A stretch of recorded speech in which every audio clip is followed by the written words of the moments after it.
live from Fox 5. Welcome to the News Block. And here are the top stories on the News Block. Police arresting and charging the mother of a newborn baby found abandoned inside a Manhattan subway station. But first, a crucial night for the New York City mayoral candidates as they prepare for the final debate in a matter of hours. All this just days before early voting begins. Good afternoon. I'm Richard Giacovas. Thanks for joining us for the News Block. In just a few hours, the three major candidates will make their final pitch to New Yorkers on the big stage. Let's get right to Fox 5's Morgan McKay live in Long Island City, Queens, with the candidates ahead of tonight's second and final New York City mayoral debate. Hey, Richard, people are already starting to gather outside. We're starting to see campaign supporters here gathering for this final debate. Now, Zohran Mamdani might be in the lead, but Curtis Sliwa actually grabbing a lot of the attention today. Sliwa continuing to resist calls for him to drop out, making it clear today that if Cuomo wants his supporters, then he should go out and try to win their support, not push him out of the race. Sliwa went on WABC radio where he blasted the station and radio host Sid Rosenberg for turning their backs on him, he says. Sliwa swears he'll never go back on WABC regardless of the outcome of the race. And Sliwa explained how unfair the narrative is to say that he is destroying the city by running in a fair election. And Cuomo should step up his campaigning if he wants more votes. Sliwa also turning down Cuomo's offer of a position in his potential administration. Remember the scene in Braveheart? Yeah. Mel Gibson at the end, when the executioner was impaling him. If all of a sudden the executioner would have stopped and I was on that gurney and said, hey, you can work for Mayor Andrew Cuomo, I would say, finish the job, impale me. That will never happen, Sid.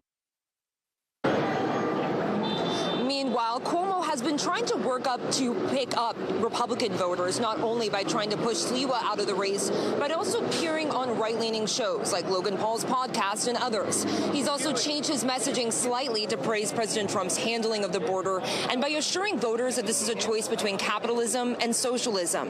Cuomo's campaign has not shared what his plan is ahead of the debate, but here's what he said about his messaging heading in yesterday. It's a balance. You don't want to be too aggressive because then, everyone has a critique. You're too aggressive. They say you're a bully. You're not aggressive enough. They say you're too soft. So every New Yorker has an opinion. But to me, it's more effective.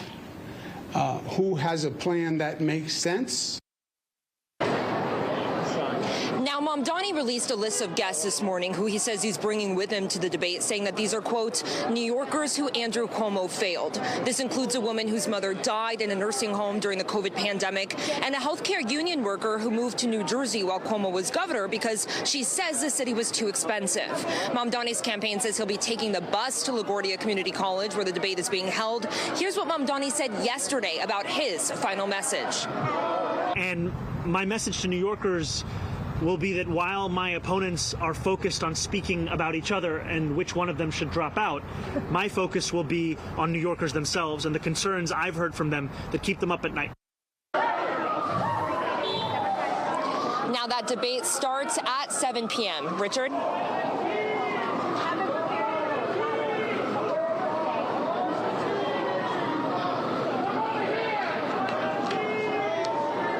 Down everything. Can you have me now? Okay, Morgan, we lost audio there for 1 second. Tell me a little bit more before I let you go about the debate tonight. Any more details you could share? Yeah, so what we know right now is that there will be a live studio audience. New York One picked who's going to be speaking first in a baseball cap sort of picking names out of a hat sort of way. It's going to be Curtis Sliwa, then Andrew Cuomo, and then Zohran Mamdani. We already have their camps lining up here outside. It's a little tight for what we can show right now, but we'll have more to show you at 5 p.m. later today.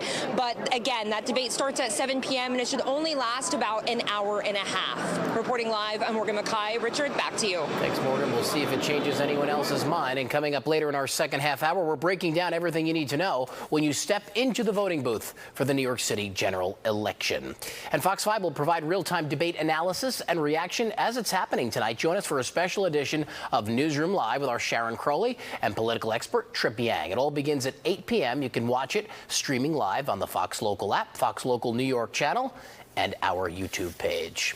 In developing news at 4, Homeland Security officials announcing 9 migrants have been arrested on Canal Street. DHS says the migrants were in the country illegally. This all happening yesterday afternoon when military trucks were seen on the popular street, known for its bargain shopping and counterfeit goods. Heavily armed federal agents clashing with protesters who saw what was happening. This morning, ICE Director Todd Lyons speaking on Fox News, saying New York should anticipate more of these raids.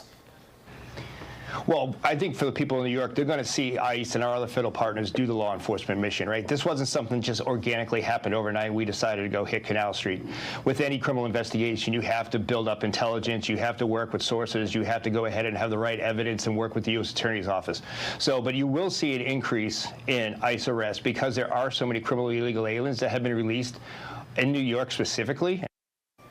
Officials report 5 rioters were arrested Tuesday for assaulting law enforcement and obstruction. Homeland Security releasing a statement about yesterday's raid, saying in part, quote, ICE conducted a targeted intelligence-driven enforcement operation on Canal Street in New York City, focused on criminal activity relating to selling counterfeit goods yesterday. ICE arrested 9 illegal aliens with criminal histories, including robbery, burglary, domestic violence, assaulting law enforcement, counterfeiting, drug trafficking, drug possession, and forgery. And more developing news now. The woman accused of abandoning a baby inside of Penn Station now facing charges. 30-year-old Asa Diawara is facing abandonment of a child and endangering the welfare of a child.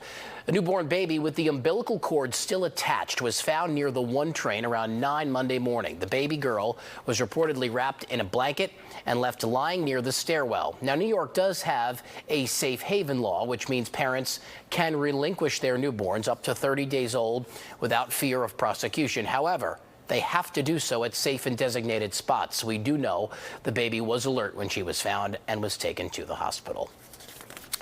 Well, the trombones and the electric guitars could soon go dark in pits across the Great White Way as Broadway musicians say they're ready to strike as soon as tomorrow. Local 802 still in mediation at this hour, but if there is no contract with the Broadway League by 12:01 Thursday morning, they will strike immediately. The musicians are pushing for higher pay, better health coverage, and protection for extra work outside the pit. The union representing actors reached a tentative deal with the Broadway League over the weekend. All right, now to a check on the weather. A live look outside right now. What are we looking at? Lower Manhattan, Midtown. We go right to Audrey Puente, who's at the Weather Center for the first look at the forecast, and it's typical fall, Audrey. It is, and it looks good out there, Richard. We start off with some clouds this morning and a couple of showers, but those moved out, and by lunchtime we were basking in sunshine across the region here. We have a couple of clouds decorating the sky, and it's a little windy out there. Our wind gusts will be up to 25 miles per hour as we move along through the rest of the evening here. There's a chance of an isolated sprinkle or shower north of the city tomorrow, and cooler temperatures will return by the time we get to the end of the week. We're also watching Tropical Storm Melissa. We'll have the update for you coming up shortly. 60 degrees in Central Park right now, at 62 at LaGuardia, and 66 with sunshine being reported out of Atlantic City. Not much in the way of rainfall here. A lot of the shower activity that came through earlier pivoted off towards New England, and we were left with dry conditions across the region. And that's how we'll stay for the rest of the night. In fact, we'll turn mostly clear. Our lows will drop to near 50 degrees in the city. We'll be in the 40s in some of the suburbs, and temperatures will continue to drop for our highs over the next several days. I'll have the details coming up. Richard? Sounds good. Thanks, Audrey.